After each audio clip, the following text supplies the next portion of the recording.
the menu. I'm going to read you a short story called Meat. It takes place poolside at a barbecue. So what could possibly go wrong, right?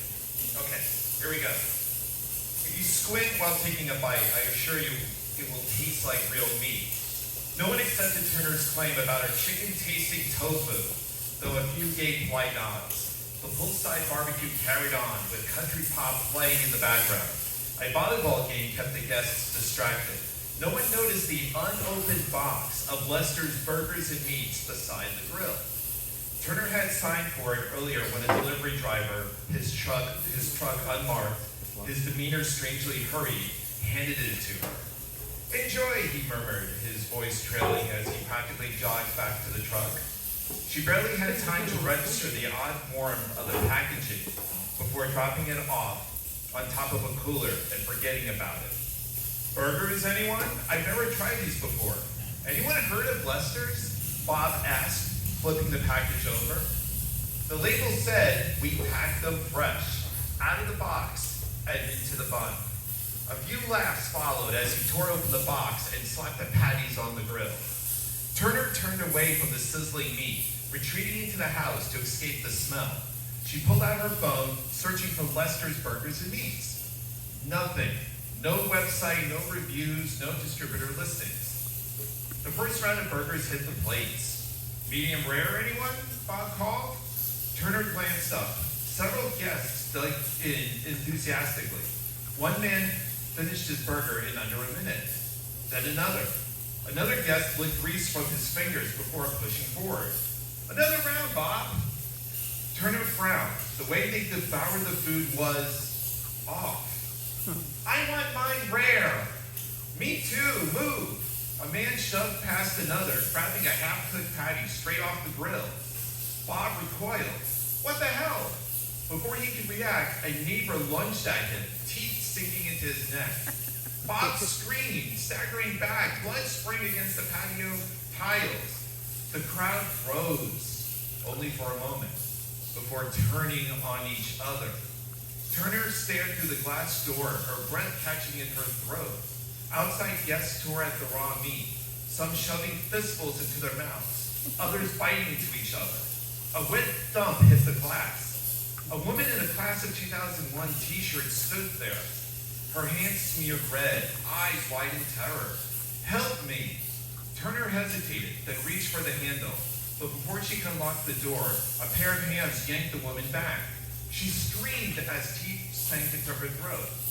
More party guests surged towards the glass, their eyes wild, bleeding at the edges. The table with Turner's tofu dish, well, that toppled over in the chaos. Bowls of pasta and coleslaw smashed across the patio.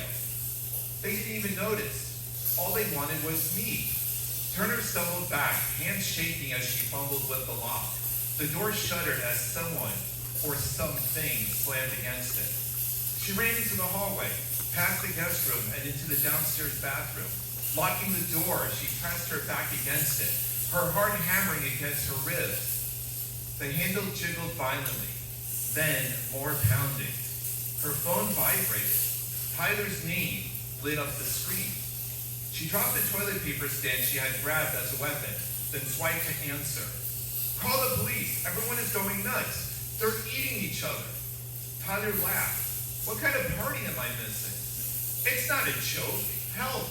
When you get here, stay outside." The door pounding stopped. A deep, guttural growl replaced it.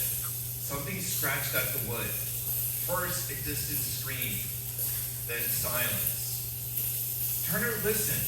The house was eerily still. Carefully, she unlocked the door. The stench hit first. Iron, burnt meat, bile. She gagged, shoving the door open. Something heavy toppled forward. A body, half-eaten, twitching in its final moments. Stepping over the tangle of limbs and congealed blood, she stumbled towards the front door.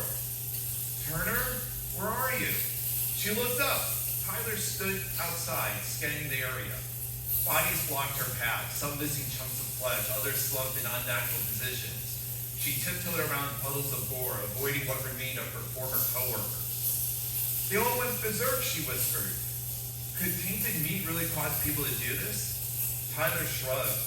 They crossed the street as the wail of emergency sirens filled the air. A neighbor limped past, her mouth smeared red, drool mixing with blood. She dragged a twisted angle toward the street post. Are they ready yet? Her voice slurred. I like mine rare, out of the box and into the bun. Ahead, military transports rumbled onto the street. A lone soldier hammered a sign into the pavement. Quarantine zone. Behind him, two others hauled a makeshift barricade into place. The wind picked up, kicking an empty Lester's Burgers and Meats packaging down the street. Before it could drift too far, three ragged figures lunged at it, tearing the scraps apart with their teeth.